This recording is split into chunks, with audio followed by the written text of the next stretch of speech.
Halo guys, balik lagi sama gue di Sabi Motovlog. Hey, sabi, sabi.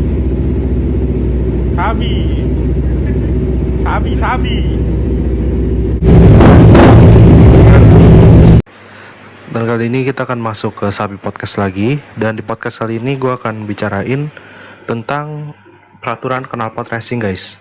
Ya, seperti yang kalian tahu, knalpot racing itu udah awal banget dipakai sama masyarakat, apalagi pengguna motor, ya, antusias motor, ya, yang hobi motor juga. Jadi kayaknya udah awam banget lah gitu ya. Udah banyak banget dipakai masyarakat gitu ya. Dan knalpot racing itu di Indonesia ini umurnya tuh bukan tahunan lagi, tapi udah puluhan tahun, bahkan ya puluhan tahun lah ya, gitu umurnya. Dari zaman bokap gue masih muda sampai sekarang, knalpot racing itu ada, tapi cuman beda-beda aja jenis-jenisnya gitu, bentuknya. Nah, gue ingat ya, ini cerita sebentar. Jadi dulu itu bokap gue tuh kalau zaman SMA dia tuh pakai CB Gelatik yang punyanya kakek gue tuh, ya kan. Jadi punya bapak gue atau kakek gue lah gampangnya, itu dipakai sama bokap gue tuh. Nah, kalau setiap dia pakai ya, bokap gue pakai, itu tuh selalu diganti knalpotnya gitu. Dia selalu ganti knalpotnya sama knalpot yang suaranya menggelegar gitu ya. Dia salah CB kan ya, apa kayak lu lihat aja CB-CB Dilan gitu ya. Nah kayak gitu-gitu tuh, yang knalpotnya kan udah nggak standar tuh kan, bunyinya kan udah agak berisik lah, tapi nggak begitu berisik gitu, tapi enak gitu didengarnya. Nah kalau bokap gue nggak make nih, terus yang gue mau make atau kakek gue mau make gitu ya, diganti lagi sama bokap gue gitu, sampai akhirnya apa ya, baut-bautnya tuh udah drat miring gitu loh. Jadi udah nggak bisa dipasang lagi gitu loh. Nah, apalagi nih sekarang nih kan banyak banget macamnya kan, dan berarti pabrikan itu sekarang udah banyak banget gitu loh ya. Dan di sini gue lebih mau ngomongin tentang undang-undangan yang berlaku nih ya kan, tentang si knalpot racing ini nih gitu. Jadi ini untuk menjawab orang-orang yang masih abu-abu gitu tentang knalpot racing. Sebetulnya yang boleh yang mana, yang nggak boleh yang mana gitu, yang harus kena, yang bisa kena tilang yang mana, yang nggak bisa kena tilang yang mana gitu. Itu nanti gue dijelasin di sini ya. Pokoknya gue di sini nggak main undang-undang, nggak main apa, tapi ini yang gue tahu aja ya. Gue akan jelasin di sini biar kalian juga nyampe ke kaliannya lebih gampang gitu loh, nggak seperti belibet ngomongin undang-undang dulu segala macem gitu ya. Oke, langsung aja. Jadi knalpot racing itu ya, kebanyakan di Indonesia adalah knalpot yang tidak standar, sesuai standar pabrik gitu loh. Jadi kalau knalpot racing itu standar pabrik gitu ya, itu boleh dipakai gitu ya. Standar pabrik tuh gimana maksudnya? Standar pabrik itu berarti dia memiliki izin ya untuk dipakai di jalan raya gitu. Dia sudah memenuhi kelayakan jalan gitu loh, yang dikeluarkan oleh Dinas Perhubungan atau Departemen Perhubungan gitu ya.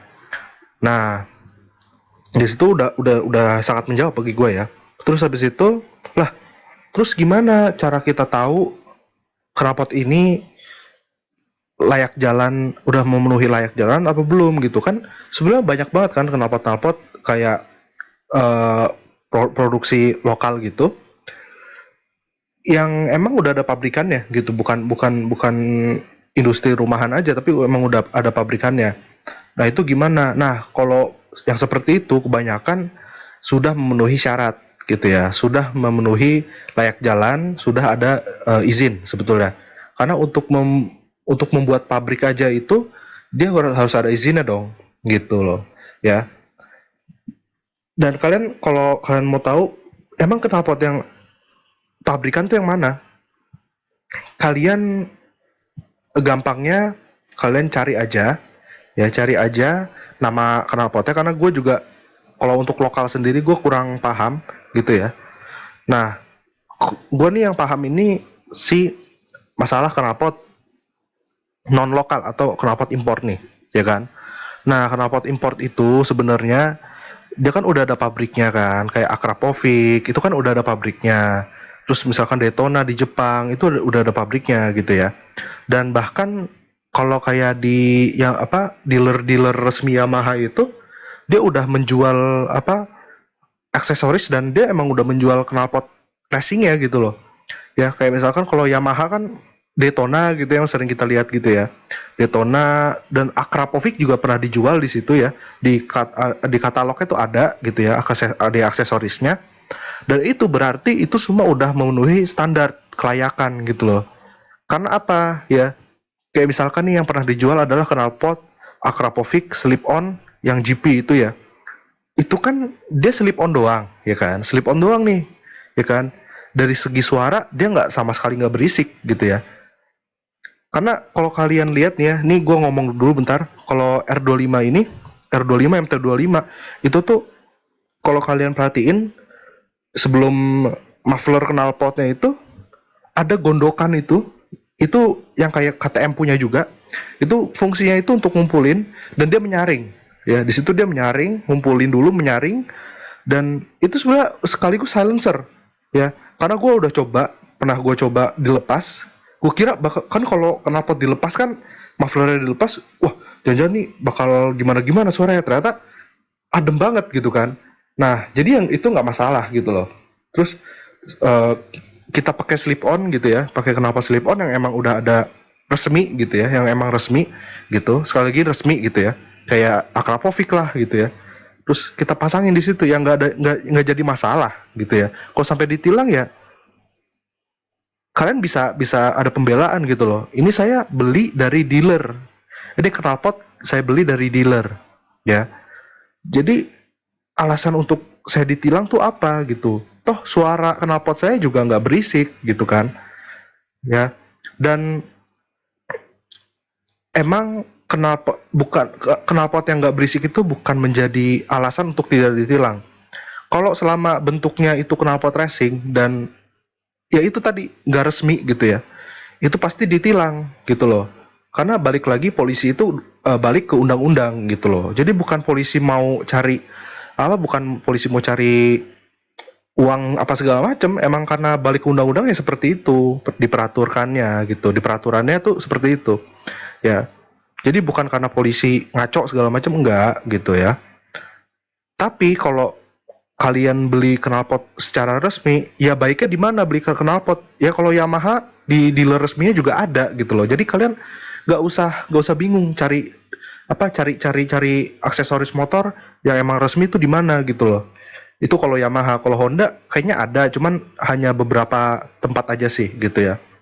Terus ada juga di bengkel-bengkel modifikasi guys ya. Bengkel-bengkel modifikasinya juga yang memang menjual barang-barang yang original, bukan KW-KWK kan. Biasanya ada bengkel modifikasi yang jual Akrapovic nih. Cuman Akrapovic itu Akrapovic Thailand lah atau bahkan yang lebih parah lagi gitu ya.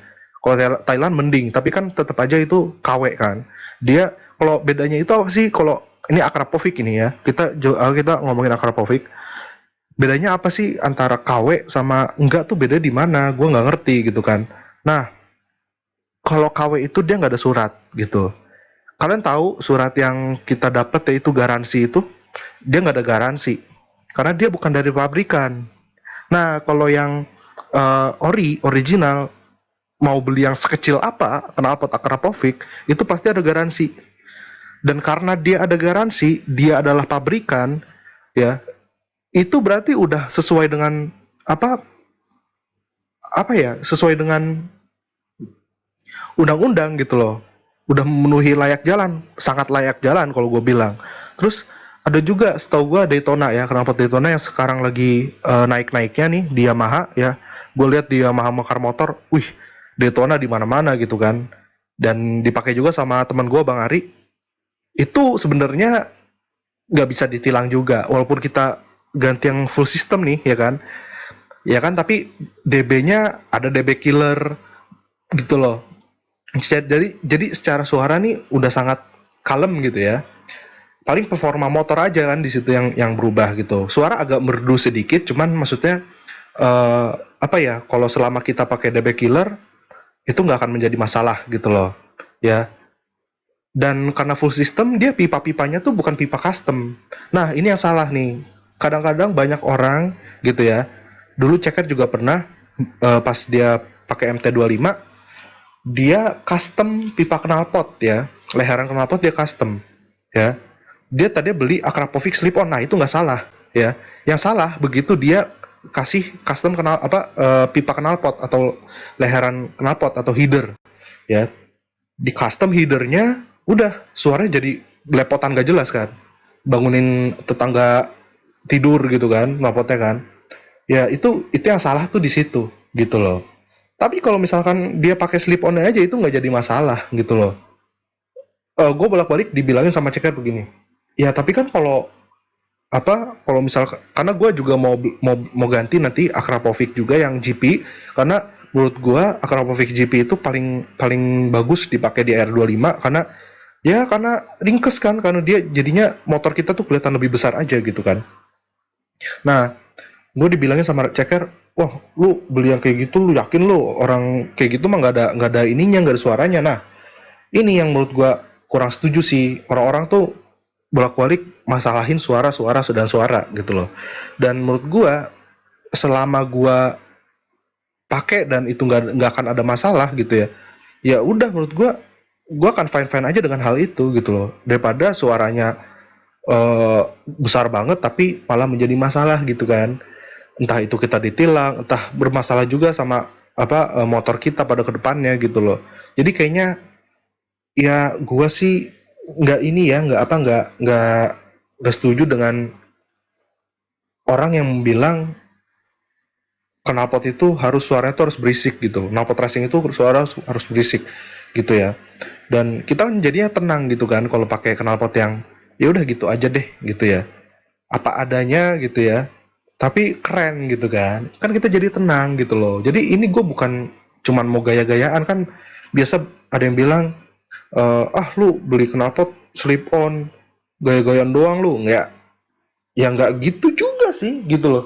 Karena kalian lihat deh di game Ride 3 gitu ya, itu ada R3 kan. R3 tuh versi R25 di Eropa gitu kan. Kalian lihat knalpot yang dipakai ya, kayak misalkan dia pakai knalpot Akrapovic nih.